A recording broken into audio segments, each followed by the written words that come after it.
Ladies and gentlemen, please welcome to the stage our Master of Ceremonies, Deputy Secretary of Labor, the Honorable Christopher Liu.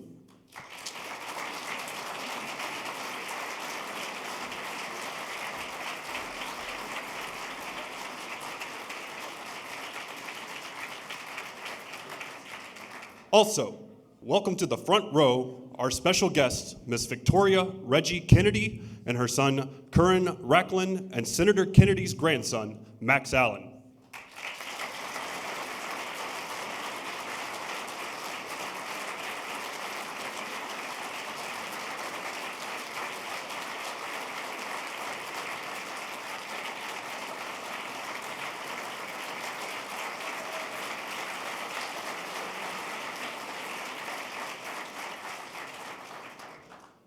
Welcome to the stage, three former Secretaries of Labor, the Honorable William Brock, the Honorable Elaine Chao, and the Honorable Alexis Herman.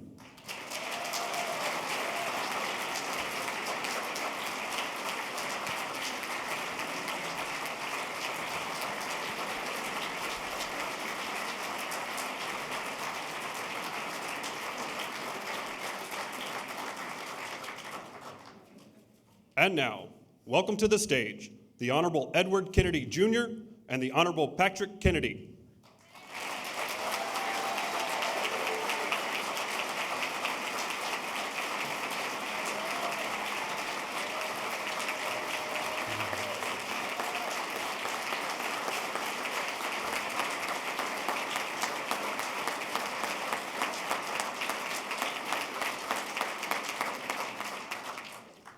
And now, please welcome our Secretary of Labor, the Honorable Thomas E. Perez.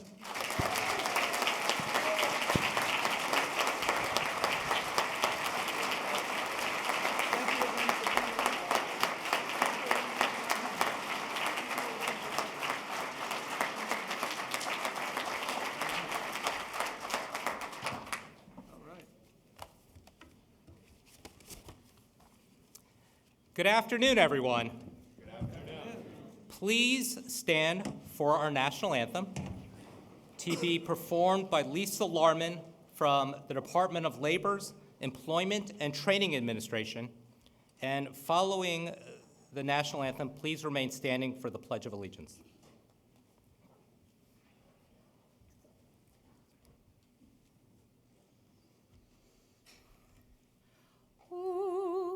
Say, can you see by the dawn's early light what so proudly we hailed at the twilight's last gleaming, whose broad stripes and bright stars through the perilous fight o'er the ramparts we watched were so gallantly streaming, and the rocket's red glare, the bombs bursting in air, gave proof through the night that our flag was still there.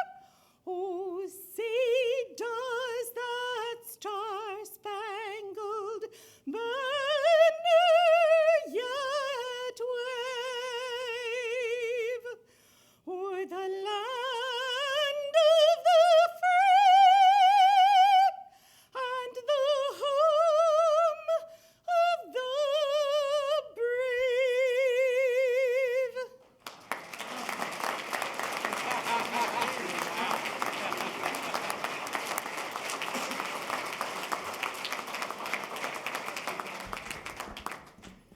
One of the secrets of Senator Kennedy's effectiveness as a legislator was that he hired diligent, dedicated staff who were loyal to him, who shared his values, and who worked hard to move his agenda. These former Kennedy staffers remain a tight and cohesive family, and many of them fittingly now work at the Labor Department. Please join 4 Kennedy alumni and Department of Labor employees as they lead us in the Pledge of Allegiance. let me introduce Assistant Secretary for Employment and Training, Portia Wu, Senior Counselor to the Secretary, Sharon Block, Special Assistant to the Secretary, Amy Lin, Special Assistant to the Secretary, Patrick Sherns.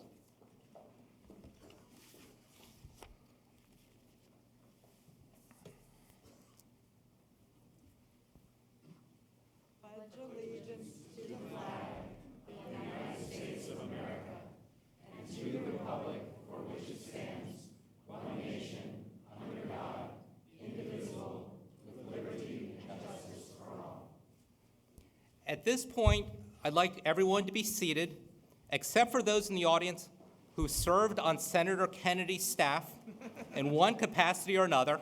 That's probably half the room. I would like them to remain standing and to be recognized, and let's give them all a round of applause.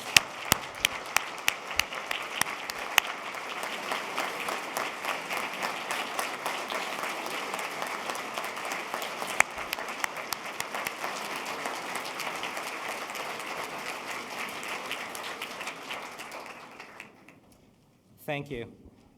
I'd like to take a chance to acknowledge many of the special guests who are joining us today. We have a rather long list, so let me ask that you hold your applause until the end. Senate Minority Whip Richard Durbin, Senator Amy Klobuchar, Senator Elizabeth Warren, Senator Kennedy's nephew, Dr. William Kennedy Smith, Ambassador Elizabeth Bagley, David Bonyer, the former Congressman and House Minority Whip, Charlotte Burrows from the EEOC, Frank Christensen, President of the International Union of Elevator Constructors, J. David Cox, President of the American Federation of Government Employees, Father Jerry Creedon, Stephanie Cutter, former Kennedy Communications Director, Bill DeWalt, Executive Vice President of the Edward M. Kennedy Institute, Tom Donahue, former President of the AFL-CIO, James Hoffa, President of the International Brotherhood of Teamsters, Broderick Johnson, Secretary of the Cabinet, Maria Teresa Kumar, President of Voto Latino, Lauren McFerrin, Member of the National Labor Relations Board, Sean McGarvey, President of the North American Building Trades Union, Liz Schuler, Secretary Treasurer of the AFL-CIO, John Sweeney, former President of the AFL-CIO, John Tierney, former Congressman from Massachusetts, and Ed Witkin, President of the Transportation Trades of the AFL-CIO. Let's give them all a round of applause.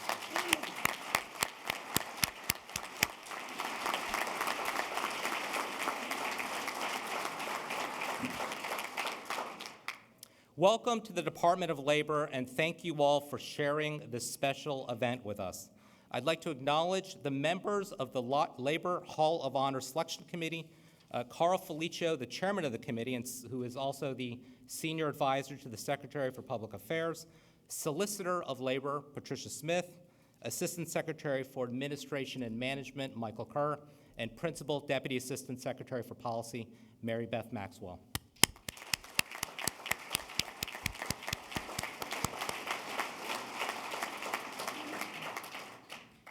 The Department of Labor Hall of Honor was established more than 25 years ago to recognize and celebrate men and women who have made an extraordinary contribution to improving the wages, working conditions, and overall quality of life for America's working families. Previous inductees include Frances Perkins, Walter Reuther, Mother Jones, Cesar Chavez, the 9/11 rescue workers, Helen Keller, the workers of the Memphis sanitation strike, Bayard Rustin, and last year, the Chinese railroad workers.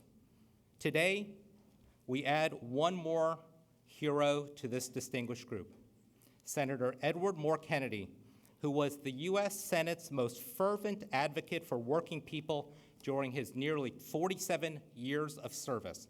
We've put together a short video that will give you a sense of the man and his work. Let's dim the lights and roll the tape. Are you glad to see me?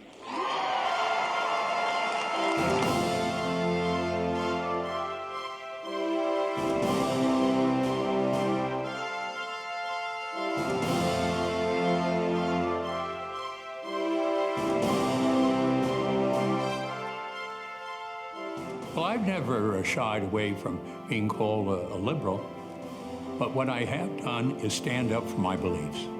In this decade, we have lived through periods of more hate, violence, than perhaps any other time in the history of our country. It is a decade the likes of which we must never, and we can never, live through again. From plant closing legislation to the minimum wage to high-risk occupational disease and notification to decent health care for all workers to tough measures on foreign trade, we're setting the agenda and moving the country forward.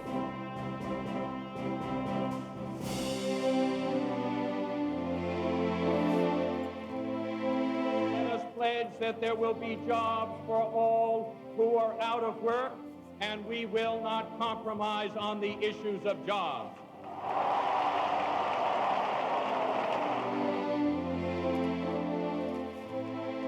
In America means very little if it doesn't mean opportunity for its citizens.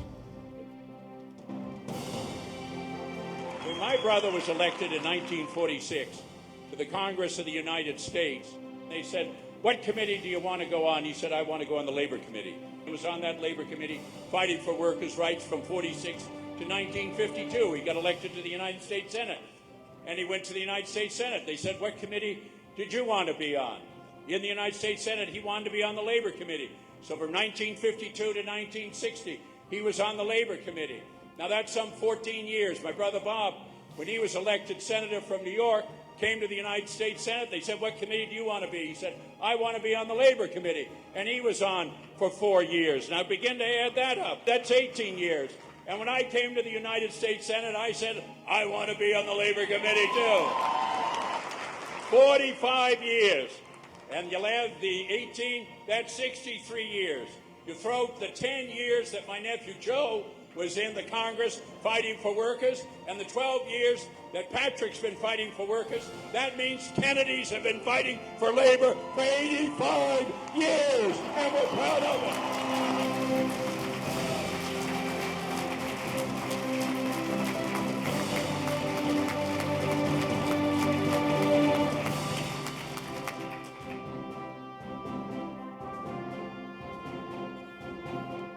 43 million Americans who have talents.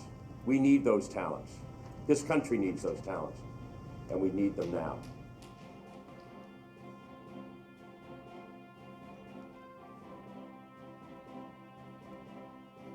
We need to fill the gaps and correct the shortcomings in today's rules and make worker safety a priority again.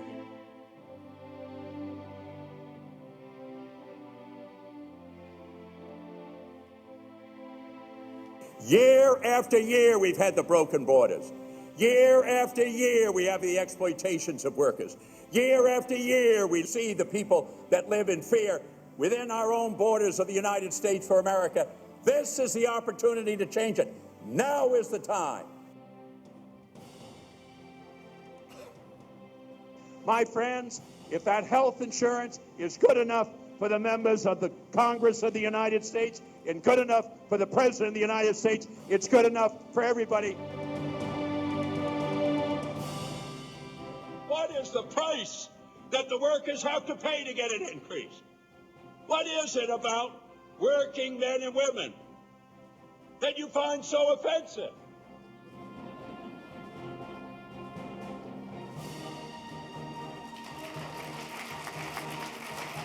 No worker in this country should have to choose between the child that they love and the job that they need.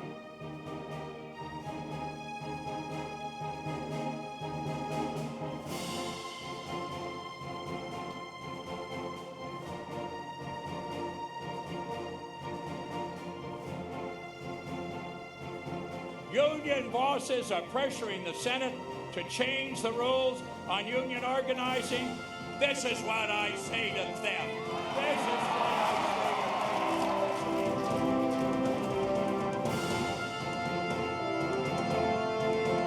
say. We together will go beyond the divisions of the past and find our place to build the America of the future.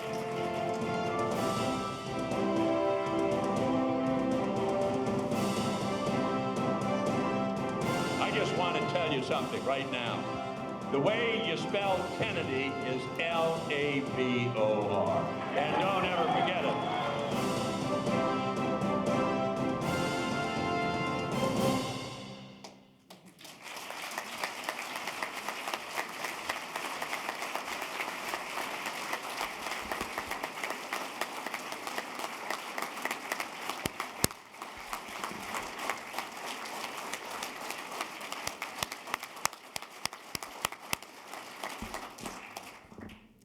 That was pretty extraordinary. It almost makes you want to rip up a newspaper, doesn't it?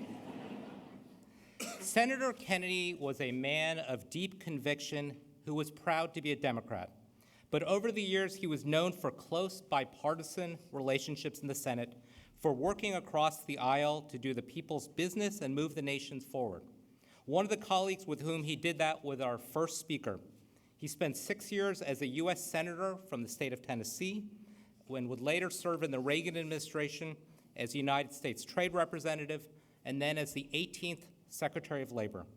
It is an honor to have him with us and to welcome him back home to the U.S. Department of Labor, the Honorable William Brock.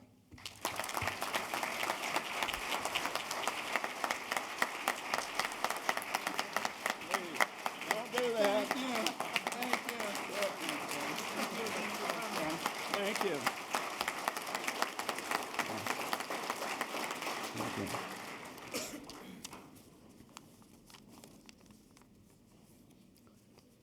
Thank you for that, but the pleasure is all mine. I'm happy to be. I love this place. I had more fun in the Department of Labor than is legal.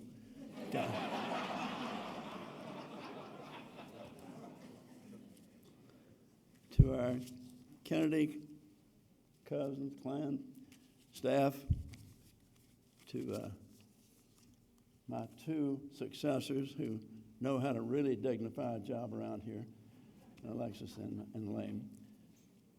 I am truly honored to be here.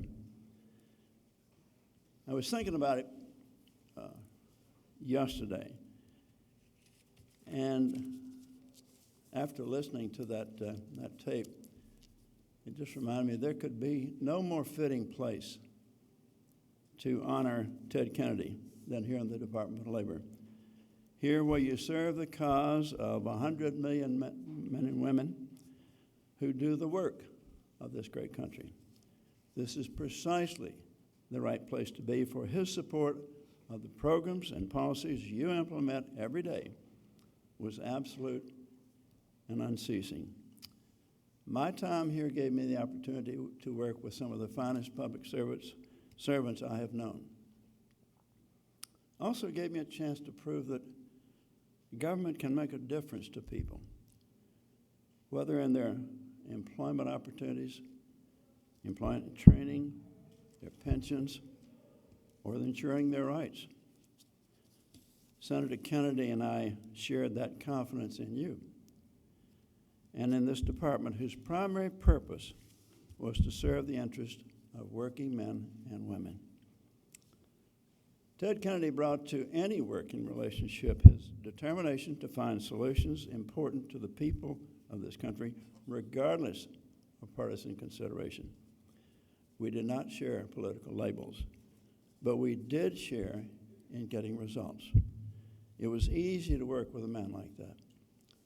He listened, he cared, and I trusted him. I think the feeling was mutual. It was almost exactly 8 years ago when, as chairman of the Senate Committee on Health, Education, Labor, and Pensions, the label of these committees just grows, Ted invited me to come back and speak with the committee on the subject of our American workers and their life opportunity. It was easy to stress my belief in the critical importance of education and training, Mr. Secretary, as we were talking. But it was hard to adequately stress my concern about the challenges we face in a radically changing, highly competitive, technologically driven world. And I concluded with these words, which I addressed specifically to him. Quote, A few weeks ago, the chairman of this committee reminded me of the words of a very young president more than 45 years ago. This is what he said: "The world is changing. The old ways will not do." Those words are just as true today. That very young president was President Jack Kennedy. The chairman was Senator Ted Kennedy. He lived those words, and he did so with a joy of life, a sense of humor, and a passion for the people we serve. If I can suggest to those of you who work in this department, or all of us for that matter, we can honor him best by reflecting on what we do, that passion, that determination to support the human development and the life opportunity of every living American. I know you will, and I thank you for that. Thank you.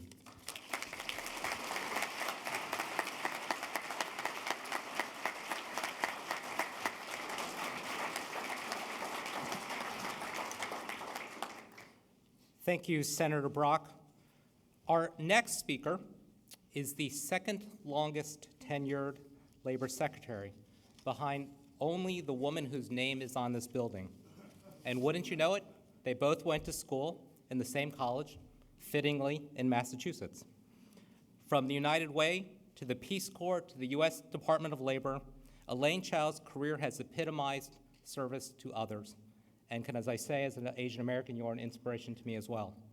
And that service continues in so many ways and in so many places, including as a board member of the Kennedy School of Government Institute of Politics. A warm welcome for the Honorable Elaine Chao.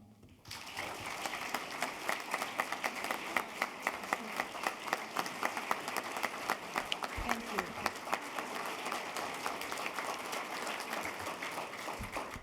Thank you. Vicki and the family, Mr. John Sweeney and Maureen, Mr. Jim Hoffa, Senator Durbin, Secretary Perez, of course. You know, this is the first time that I've returned to the Department of Labor since January of 2009. And I can't think of a better occasion than today's ceremony inducting Senator Ted Kennedy into the Labor Hall of Honor. In the time that I was secretary, Senator Kennedy was, true to his reputation, a man of his word and a master of the legislative process. Though we may have had differing points of view on issues, he was always fair, gracious, and generous with his personal courtesies. Though the Senate Help Committee changed chairman from time to time depending on which side had the majority, we all knew Senator Kennedy was viewed as the de facto chairman because of his vast experience and knowledge. As mentioned, he was also very kind with small personal gestures. I was at his and Vicki's house one time for an event, and he asked about my father, whom he had most recently met at my confirmation hearing. So I said, "Senator, my dad's doing great. He's swimming 45 minutes a day. And oh, by the way, would you mind very much giving him a call, like right now? He'd love to hear your voice." Senator Kennedy was so nice. He actually obliged. Now, my father was not in when Senator Kennedy placed the call. But Senator Kennedy left a very nice voicemail that my father loved to replay over and over again until he accidentally erased it one day, much to his chagrin. I mean, what do you expect? My dad is in his 80s. Senator Kennedy and I both had the same goals: to improve the quality of life for our workforce and to ensure access to opportunity for everyone. He will always be remembered for his consequential life and his impact, deep impact, in American history. Thank you for inviting me here today.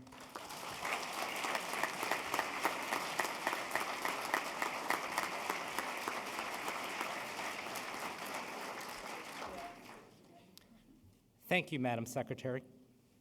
Our next speaker is someone who first came to work in this building nearly 40 years ago as the head of the Women's Bureau. Must have been right out of elementary school.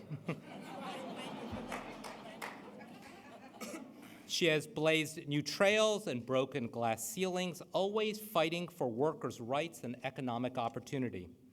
In April 1997, Senator Kennedy said this on the floor of the Senate, quote, "All her life as a young student, as a career woman, as a community leader, and in public service, Alexis Herman has shown an extraordinary gift for bringing people together in a cooperative spirit. I am honored to welcome our 23rd Secretary of Labor, the Honorable Alexis Herman."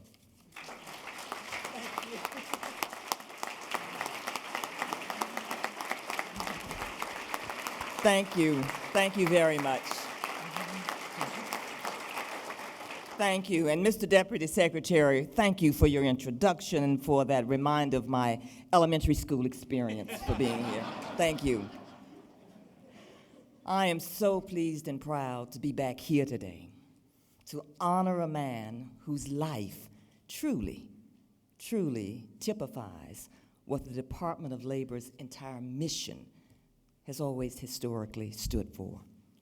So Secretary Perez, thank you for including me today. And thank you for the opportunity to be back here with family, to be reunited with great Secretaries Chao and Bill Brock, but especially to be here with the friends and family of Senator Ted Kennedy today. Thank you. You know, Vicki, I have to say a special thanks to you. It's always a pleasure to be in your presence and to experience that warm spire and that great spirit. And to Patrick and to Teddy, I know how much you love and miss your father, and thank you so much for sharing him over the years with us. I could stand here today and literally call the roll of all the issues that Senator Kennedy and I worked on. Because you see, I also knew him before I became the Labor Secretary. I have two great mementos from Senator Kennedy. One is the roll call vote that he framed for me and sent to me, those for and those against. And at the bottom he wrote, "Alexis, well done, but now the real work begins." And he was right, because we did real work together. Whether it was moving people from welfare to work with dignity, whether it was the skills preparation for the new economy that he worked so hard on, or passion for both of us, and that was trying to make the lives, especially of disadvantaged youth, a better place here in America. I was trying to decide exactly how I was going to use my time today. But as I watched that video, you may not have noticed the picture, but I did. There was a picture with me and Senator Kennedy, and he wasn't looking very happy. And I want to tell you why. Because on that day, on that picture, we were in Boston, Massachusetts, and we were dedicating the Job Corps Center that was named in honor of his brother-in-law, Sergeant Shriver. You know, it was Sergeant Shriver who actually founded Job Corps in the Lyndon Johnson administration. But that day, we were dedicating that center and naming it for Sarge. Well, Senator Kennedy was late. He was very late. And Eunice Kennedy Shriver was waiting at first patiently and then very impatiently. And so when Senator Kennedy's car pulled up, Eunice went over to him immediately. Now, I couldn't hear exactly what she was saying, but I saw the hand gestures. And Senator Edward M. Kennedy, the senior senator from Massachusetts, he stood there and took it like a man from his big sister.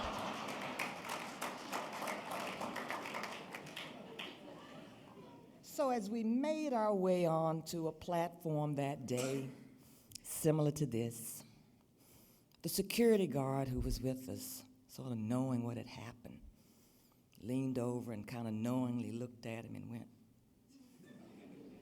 And Senator Kennedy gave him that great Teddy smile, Vicki, and he said, "Oh, so you got a big sister too, huh?"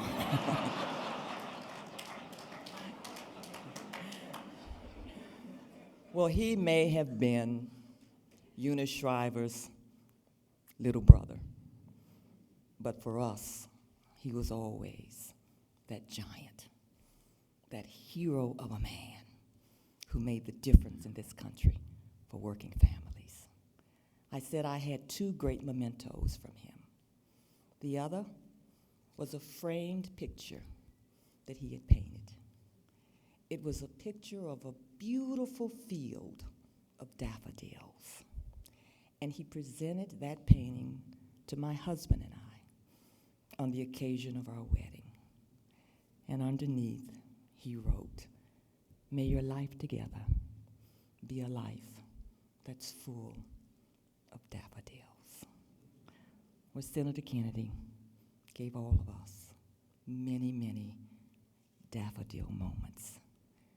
And he made the difference in the quality of life for all working families in this country. So I thank you again, Secretary Perez, for allowing me to be a part of this very special, historic daffodil moment. May God bless you all today. Thank you.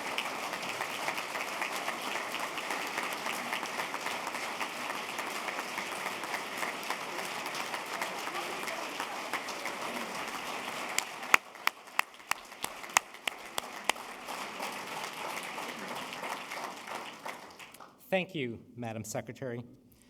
Nothing was more important to Senator Kennedy than family. The only job title more important than Senator or Mr. Chairman was Dad.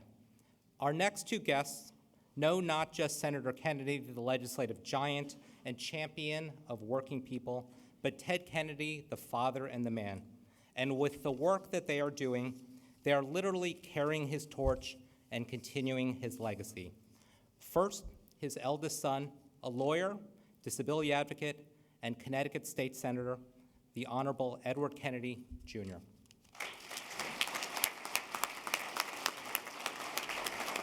No. Thank you. Well,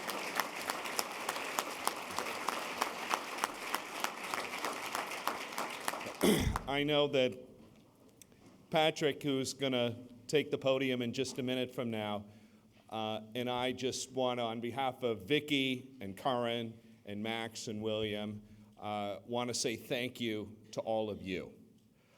You've heard me say before that my father's staff, the people that he worked with every day and here in the nation's capital, were like family, and it's true. You really enabled him to be the kind of senator that he was able to be. And I just want to first by saying thank you, Secretary Chao, Secretary Brock, Secretary Herman. Thank you so much for your presence here today. I know how proud my father would be at those kind and generous words that you expressed. And of course, to you, Secretary Perez, you and the other staff people that he worked with were just extraordinary. And he was so fond of you in so many ways, and he'd be so thrilled to know that so many people with whom he worked continue that fight, because as you saw in the video, for 47 years, he had a mission in his life, and his mission was to stand up for the underdog, and he did that.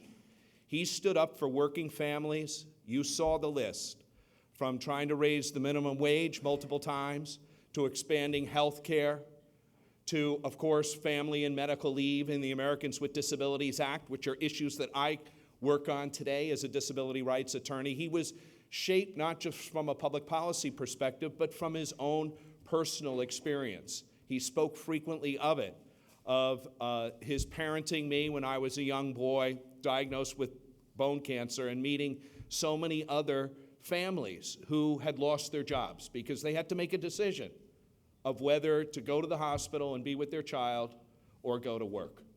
And so he was constantly informed about what to do next by his personal experiences. And so I just want to say thank you. Thank you to everybody in this room for everything that you did for my dad. And I know how honored he would be to be on the wall here with so many other great heroes of the American labor movement and people who stood up to fight for the right thing. And so I just want to say thank you once again. And now I get to introduce to, could I introduce? I think I'm going out of order here, but I have the microphone.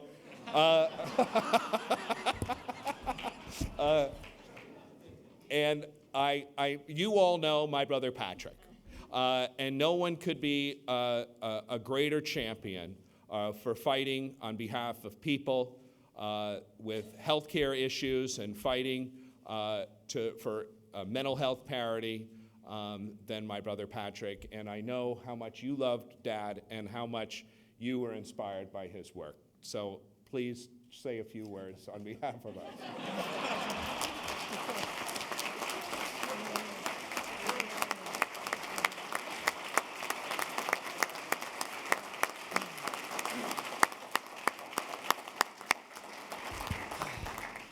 No one can say that Senator Kennedy wasn't here today. Did you not just hear Ted Kennedy? Teddy, you're such a tribute to Dad, and I want to join you in acknowledging Curran, who was such a son to my father, and Vicki, William, and Max. We think about Cara every day. All the people that were so meaningful to my dad, because like Teddy said, you were all family. Literally, you were in our house. You were using our bathrooms. We didn't have a choice, but yeah, it's true. It was said earlier that we sacrificed a lot to give our dad to this cause, and I resented that.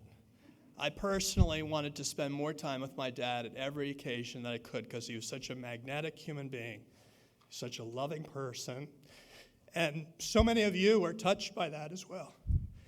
And he had this spirit of compassion. He just did not like seeing other people treated unfairly. And it was such a basic instinct of my father, as Teddy said, to stand up for the underdog. And all of you were there with him. And all of you are still there.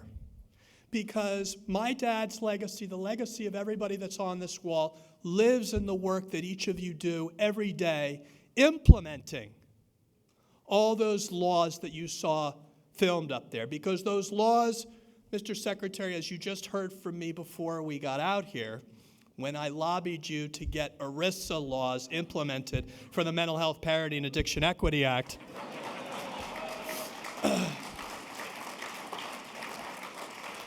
the life of those laws lives in buildings like this that promulgate those laws and bring them to life in the lives of Americans who are discriminated against, but for the fact that there's an institution out there to defend their rights. So I just want to say to all of you, you're all part of this. Teddy said there's no way any human being could have achieved all of that alone. So I hope all of you take great satisfaction that my dad did it because he had all of your support to get it done. And thank you again, Mr. Secretary, for being there and being so true and loyal to my dad. And I know he's smiling down and thinking about what a good staffer you still are. Thank you very much.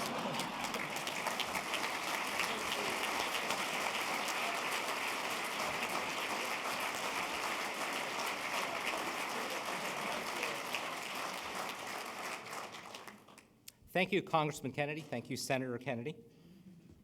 I did not have the privilege of working for Ted Kennedy. I did, however, serve with pride on the staff of another impressive senator, a colleague and protege of Senator Kennedy. Because of the demands on this person's time, he couldn't join us today, but he made sure to send a short greeting. Our President, Barack Obama. Hi, everybody. When I heard that the Department of Labor was inducting Ted Kennedy into its Hall of Fame, my first reaction was, what, he's not already there? Because there isn't a public servant in our lifetimes whose body of work has touched the lives of working Americans more profoundly than our friend Ted Kennedy. From his first speech on the Senate floor, a speech on the Civil Rights Act, to the hundreds of pieces of legislation that bear his name, like the Americans with Disabilities Act and the Family and Medical Leave Act, Ted Kennedy wasn't content with just being a witness to American history. He was committed to being one of its most influential architects.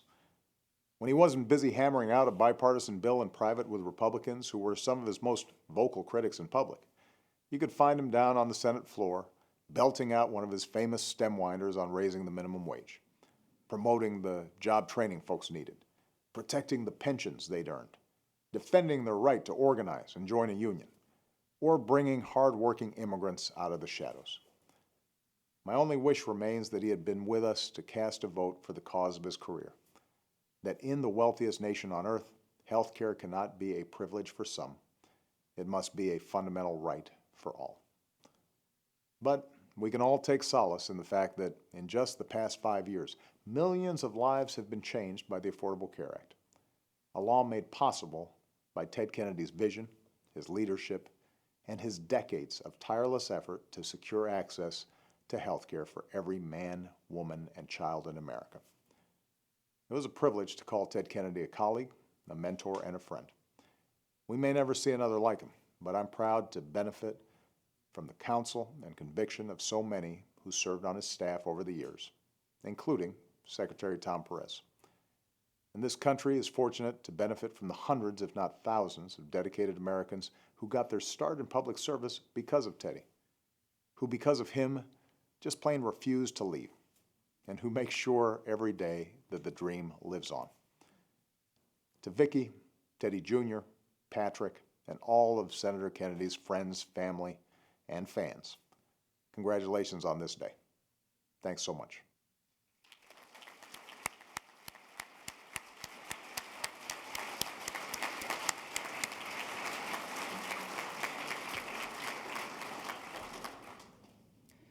Now it is my great honor to present the man who insisted that we have this ceremony. Since we last held this ceremony a year ago, probably a day has not gone by when he has not asked one of us, when are we inducting Senator Kennedy into the Hall of Honor? Today's event was important to our next speaker as a fighter for working people in his own right and as someone who was mentored and inspired by Senator Kennedy as a staffer on the Judiciary Committee in the mid-1990s. And with his own commitment through a long career in public service, in civil rights and labor rights, he is doing as much as anyone as senator to make sure Senator Kennedy's passion still burns and his dream shall never die. Ladies and gentlemen, Secretary of Labor, Tom Perez.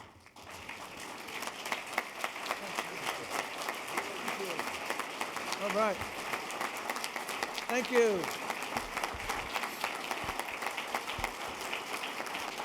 Thank you. Thank you so much, Chris, for your kind introduction. And Vicki, thank you so much for being here. Curran and Max, thank you for being here. Willie, thank you for being here. Patrick, thank you for lobbying me. And it's always fun to say, welcome Senator Kennedy to our house. There's a really neat little feel to that sentence, okay? And to my colleagues, this is a remarkable privilege. This is a marathon relay. You had the baton. I have the baton now, but really the baton is in the hands of the dedicated career professionals here at the Department of Labor, for which the four of us had the privilege of working with. And so I want to say thank you to all of the dedicated men and women here at the Department of Labor.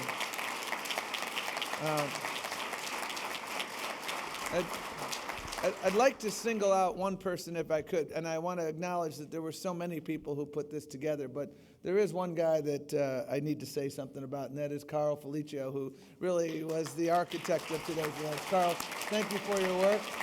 You did great stuff. And I want to thank all of my friends from the labor movement, former staffers. This is a warm-up for a couple weeks from now. We'll see y'all in Boston soon.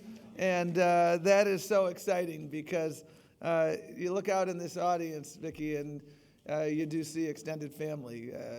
And you see people like John Tierney and so many others who we all consider great friends. And it's great to see you here, Seth, as well. So many people. And we're here today because I truly believe that nobody in the history of the legislative branch in the United States has done more for working people than Ted Kennedy. I think that is a fact. That is not a matter of opinion.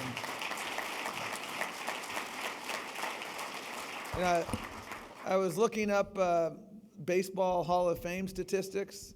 The person who had the highest number of votes, first ballot, was actually, I thought it was going to be Ted Williams. It was Tom Seaver. But I have to say that the highest number of ballots for the Department of Labor Hall of Fame on the first ballot is now belonging to Ted Kennedy, who had such an influence on so many people in this room.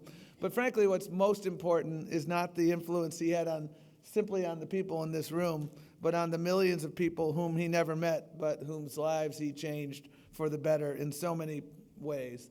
The workers who needed a raise, the unemployment folks who needed an extension of UI benefits, the children who needed a first-class education, the coal miners seeking to work in a safe work environment, the seniors seeking retirement with dignity, the newcomers to our shores striving for a piece of the American dream, the people around the world struggling for human rights, the LGBT Americans seeking protection against discrimination in the workplace and violence in their neighborhoods, women seeking to shatter glass ceilings in the workplace, the young people that wanted to empower our communities through national service, the men and women with disabilities demanding their civil rights.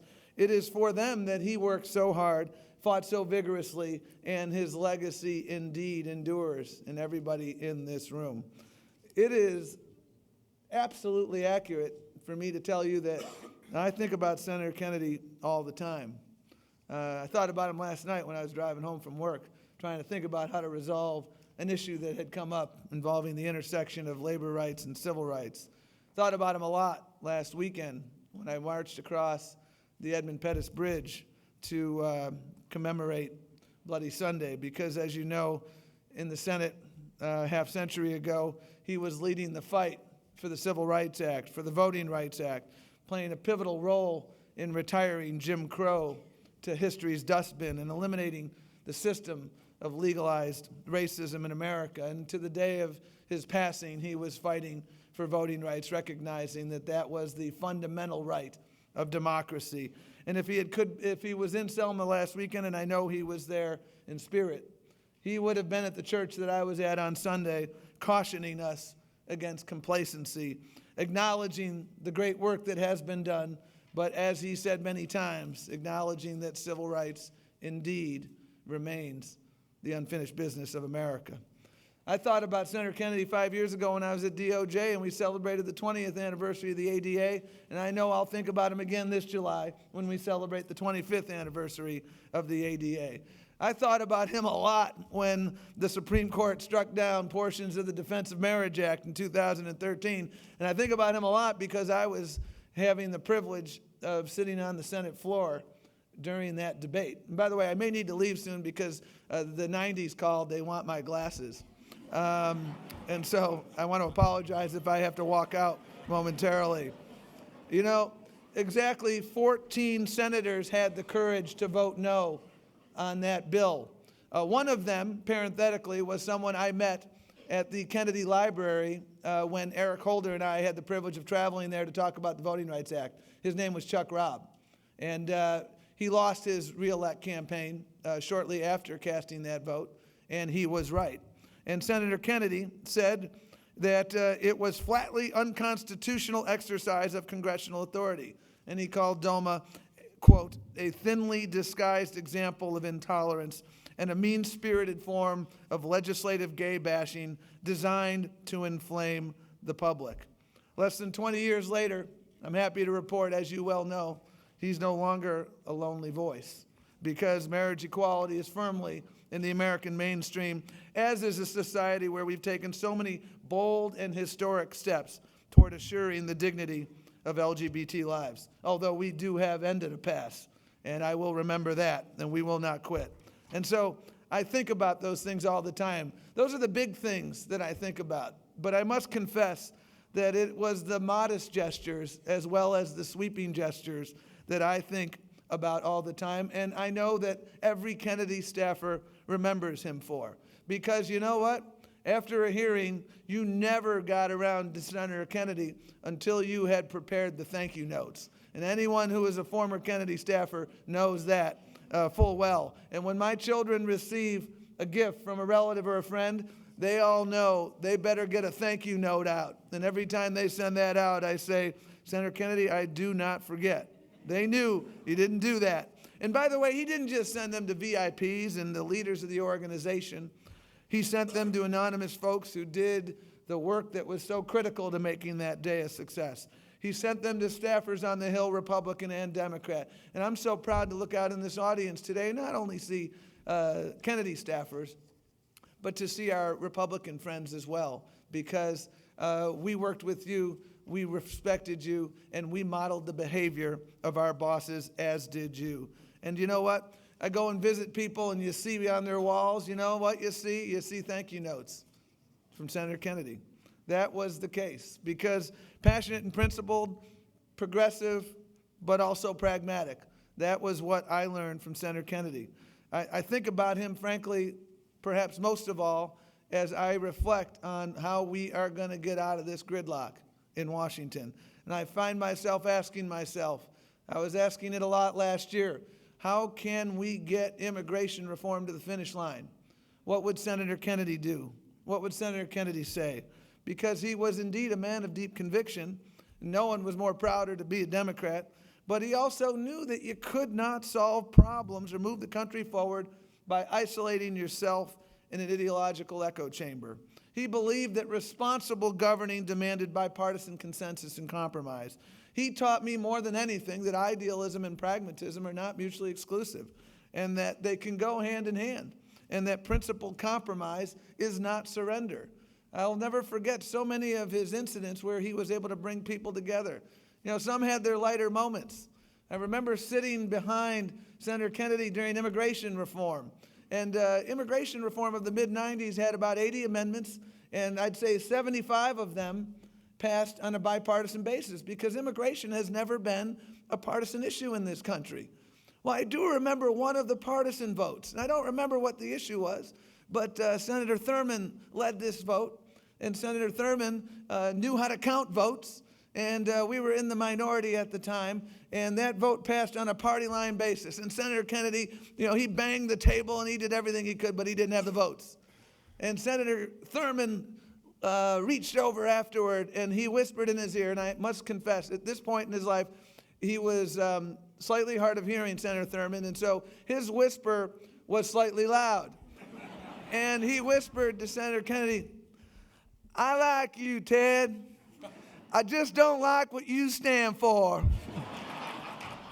And everybody, Republican and Democratic staffers, were rolling in the aisle because we all heard it. And then he said, "I consider you my friend." And you know what? That's because he was. And they figured out ways to work together. And, you know, Ron, the Sentencing Reform Act of 1984, who was that? That was Ted Kennedy and Strom Thurmond working together to seek principled compromise. And so, you know, when I visited a member of the House recently, I had a conversation that for me was a Ted Kennedy moment. And I said, you know what? I want to move the ball down the field, and I know you do. So let's figure out things that we can do together. And that's what we're doing just now, because that's what Senator Kennedy always did, whether it was with Senator McCain on immigration, with Senator Enzi on mine safety, with Senator Kassebaum on health care, with Senator Faircloth on hate crimes, Senator Hatch on S-chip, and so many other issues. The list goes on. And I think about him when I see the Attorney General and Rand Paul coming together on criminal justice reform issues. Those are opportunities. I thought about him when I saw Bob Dole on the floor of the Senate a couple years ago advocating for the Disability Rights Treaty, and I hope that the Congress will remember that as they move forward. And I think about him as we continue this effort to help working families meet their responsibilities, both at home and on the job. Because, you know, we're talking a lot about paid leave, and I periodically remind folks that, you know, we didn't invent paid leave. You know, Ted Kennedy and so many others before us, once again, were there because he knew back then, you know, that this is a modern family universe and we can't live by Leave It a Beaver rules.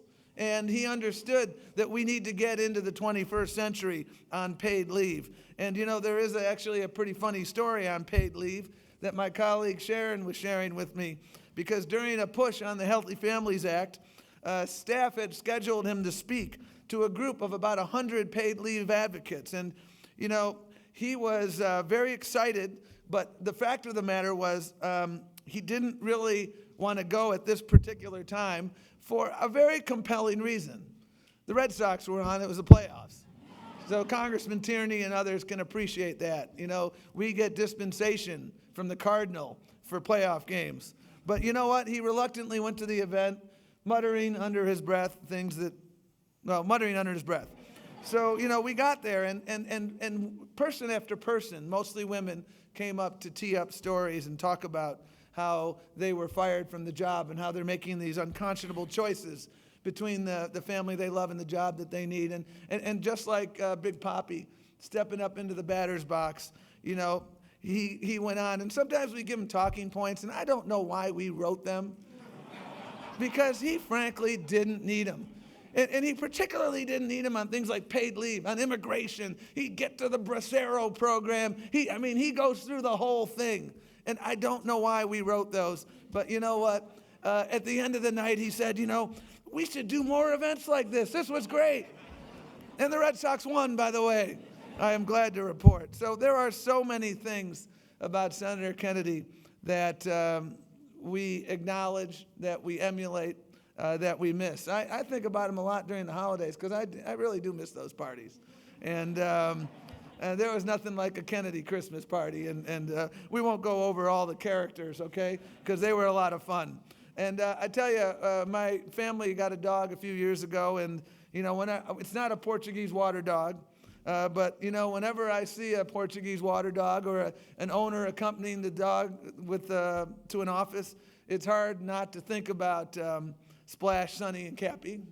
That's the reality. And, you know, I was with Congressman Joe Kennedy recently at his office, and I was greeted by someone named Banjo, a border collie, so that tradition continues. And by the way, they weren't just there, you know, for sport. They did work. There was a time in the aftermath of a horrible mine tragedy in Crandall Canyon when the senator met with family members. And he did this a lot because he wanted them to know that he cared. And, you know, it's a pretty big deal if you are someone who doesn't know Washington and you come into Washington and you're going to see, you know, the lion of the United States Senate. It can be pretty intimidating. And so these folks came in to see the senator, and, you know, they were worried, you know, because well, what do I say? What do I do? And what's the first thing that happens? They see two dogs in the room, and they were like comfort dogs, and they really transformed the meeting. And that's because you think of this senator as this person on a pedestal, and then you realize he's just a person of the people, and his ability to connect, and it was remarkable. You know, the list goes on, and I could go on, but I don't want to. But, you know, I think about how his life and the fortuity of a call that I got one day from a guy in this audience. His name is Stuart Ishimaru. He was working at DOJ in '95. And I have the Republican takeover of 1994 to thank for a remarkable shift in my life. Because in '95, you know, the Democrats didn't control the Senate, and they didn't control the House. And so they needed a few detailees. And Stuart called and said, "Are you interested in applying?" I thought about it for a nanosecond. I said, there was a one or a two-word answer. I'll just go with the one-word answer of yes. And I got hired, and I worked for a guy named Ron Weich, And I think about this all the time, how that changed my life in a personal way. I absolutely would not be here today. And I think so much when I was in Murfreesboro, Tennessee, defending the rights of Muslims to build a church, to build a mosque, and to worship free from discrimination. I couldn't help but think about the work we did with Senator Kennedy in the 90s in the aftermath of the church arson crisis. When I think about anything involving the enforcement of civil rights laws, I think about the sign in his office, "No Irish need apply." He understood the fact that, the face of discrimination may change, but regrettably, the reality of discrimination persists. And that's why civil rights is indeed the unfinished business of America. And when I think about my current privilege of working here at the Department of Labor, and you think about the breadth and depth of what we do, and you watch that video, you think about, my goodness, this guy wrote this place because he was there to help pass ERISA, legislation that gave us the Job Corps and OSHA, mine safety, the Pregnancy Discrimination Act, our work at the Office of Federal Contract Compliance, the Rehab Act, helping people with disabilities, and the list goes on, helping veterans fight for jobs, equal pay for women. So many things that we are doing were because of Senator Kennedy. And every time I go out on the road and I meet someone who needs a raise, who's working 50 hours a week and getting their food at a food pantry, I say, you know what? The unfinished business of America, as Senator Kennedy has said.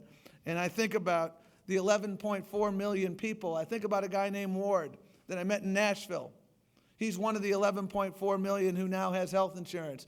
Ward got his health coverage on March the 1st of this past year, and Ward had a liver transplant 2 weeks later. The Affordable Care Act saved his life, and Ted Kennedy was responsible for the Affordable Care Act. Ted Kennedy saved Ward's life and so many others across America.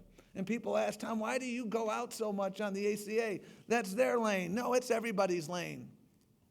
Because health care was indeed the cause of his life, and I can think of no better thing to pay tribute to Senator Kennedy than to make sure we give full force and meaning to that law. So, it's been more than 5.5 years since his passing. About 6 weeks before, I got a call from him congratulating me on my nomination to the Civil Rights Division.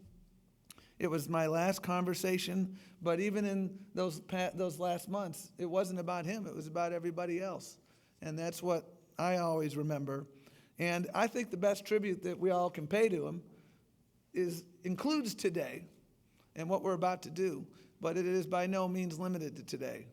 The diaspora is the deepest diaspora in the history of Congress. And the family will always be family. And the motivation will always be the motivation because we need to.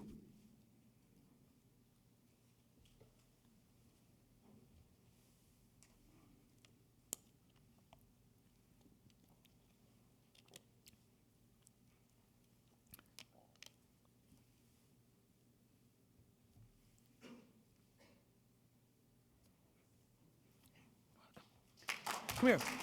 I just thought about this. Because, you know what? Because of all of you, I'm stealing this line from someone else. Can you all come up here? Because of all of you, the work indeed goes on. Because of all of you, the causes indeed endure. And because of all of you, the hope indeed still lives. And because of all of you, and most notably because of Senator Kennedy, the dream shall never, ever die. Thank you. Awesome. Beautiful, man. That was awesome. Thank you so much. Thank you.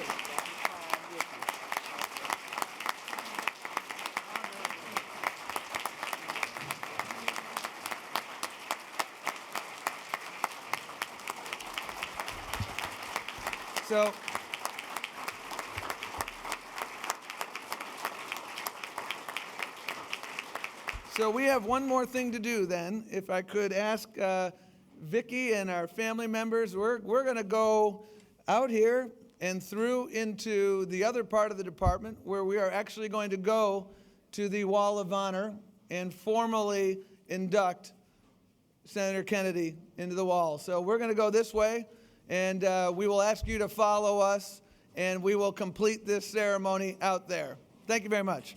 Wow. Excellent. Thank you. That was amazing.